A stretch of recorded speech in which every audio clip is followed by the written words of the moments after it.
सीताराम सीताराम सीताराम कहिए। कहना है ना, सब लोग बोले कि सीताराम सीताराम सीताराम कहिए। जाहि विधि राखे राम ताहि विधि रहिए। सीताराम सीताराम सीताराम कहिए। जाहि विधि राखे राम ताहि विधि राखे राम ताहि विधि रहिए।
भगवान का ध्यान करना है।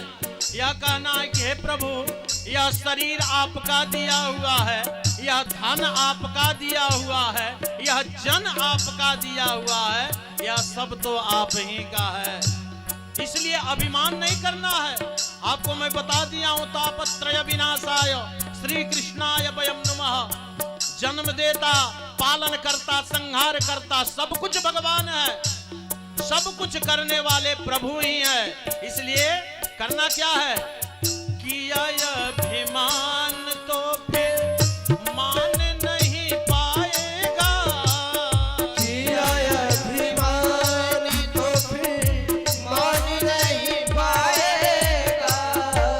होगा प्यार वही जो श्री राम जी को भाएगा। होगा प्यार वही जो श्री राम जी को भाएगा। होगा प्यार वही जो श्री राम जी को भाएगा। होगा प्यार वही जो श्री राम जी को भाएगा। फल आशा त्याग शुभ काम करते रहिए। आशा त्याग शुभ काम करते रहिए। जाहि विधि राखे राम, ताहि विधि रहिए। सीताराम सीताराम सीताराम कहिए। जाहि विधि राखे राम, ताहि विधि रहिए। सीताराम सीताराम।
जिंदगी का डोर सो हाथ दीनानाथ के। जिंदगी के डोर सांप हाथ दीनानाथ के। ध्यान दीजिए, इस जिंदगी का डोर भगवान को सौंप दीजिए। भगवान ने हम लोग को दो वस्तु दिया है। हम लोगों को सबको भगवान ने दो वस्तु दिया है। कौन कौन सा? एक दिल दिया और एक दिमाग दिया है। तो भगवान ने दिया है कि दिल जो है हम लोग क्या करते हैं? संसार में लगा देते हैं और बाद में कहते हैं कि दिल टूट गया। तो दिल जो है टूटेगा क्यों नहीं जब संसार में लगाएंगे तो? अरे भगवान में दिल लगाइए। और हम लोग क्या करते हैं? दिमाग का इस्तेमाल कहाँ करते हैं? भगवान में करते हैं। जो कि यह दिमाग का इस्तेमाल भगवान में नहीं चलता है। संसार में दिमाग का इस्तेमाल कीजिए। जब संसार में दिमाग लगाएंगे तो परिवार अच्छा चलेगा, घर अच्छा चलेगा, व्यापार अच्छा चलेगा, दुकान अच्छा चलेगा, सब कुछ अच्छा चलेगा। तो संसार में यह जो है दिमाग लगाइए और दिल जो है भगवान में लगाइए। लेकिन हम लोग उल्टा लगाते हैं, इसीलिए तो उल्टा दुख ही पाते हैं। तो हमें क्या करना? एक बार यही बात, एक बार यही द्रौपदी ने भगवान गोविंद से, कन्हैया से बोली, कन्हैया कन्हैया तुम भगवान हो? मैं नहीं मानती हूँ कि तुम भगवान हो। भगवान कृष्ण ने कहा, सखी क्या बोल रही हो, मैं भगवान नहीं हूँ। द्रौपदी ने कहा, नहीं नहीं तुम भगवान नहीं हो सकते हो। यह बताओ कि तुम भगवान हो तो जिस समय दुशासन हमारा चीर हरण कर रहा था, उस समय बाद में क्यों बचाने के लिए आए? तुम्हें पहले ही आ जाना चाहिए। भगवान ने कहा द्रौपदी सारी दोष हमें ही लगा रही हो। अरे वहां पे पितामह भीष्म, द्रोणाचार्य और 5 पति तुम्हारे बैठे हुए थे। अर्जुन, भीम, नकुल, सहदेव, युधिष्ठिर, या 5 पति तुम्हारे बैठे हुए थे द्रौपदी। और ये बताओ कि जिस समय दुर्योधन ने दाव रखा जुआ का, और उस समय जब देखा कि द्रौपदी दाव पे खड़ी है, तो दुर्योधन ने क्या बोला? ऐसा है कि अब पासा जो है हमारे तरफ से पासा कौन फेंकेगा? हमारे मामा शकुनी पासा फेंकेगा। दुर्योधन ने कहा कि मामा शकुनी पासा फेंकेगा। और यह बताओ द्रौपदी तुम्हारे 5 पति, अरे किसी को तो कहना चाहिए कि दुर्योधन तुम्हारे तरफ से पासा तुम्हारा मामा शकुनी फेंकेगा, तो हमारे तरफ से पासा हमारा कन्हैया फेंकेगा। और मैं पासा फेंका होता और फिर देखता कि कौन जीतता है और कौन हारता है। द्रौपदी सारा दोष हमारे ऊपर नहीं लगाओ। भगवान कहते हैं कि अपने जीवन का डोर हमें बांध दो और फिर देखो कि यह जीवन कैसे जिया जाता है। कि जिंदगी का डोर सो हाथ दीनानाथ के, जिंदगी का डोर सब हाथ दीनानाथ के। महलों में राखे चाहे झोपड़ी में बास दे, महलों में राखे चाहे झोपड़ी में बास दे। महलों में राखे चाहे झोपड़ी में बास दे, महलों में राखे चाहे झोपड़ी में बास दे। धन्यवाद निर्विवाद राम राम कहिए, धन्यवाद निर्विवाद राम राम कहिए। जाहि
सीताराम सीताराम सीताराम सीताराम सीताराम सीताराम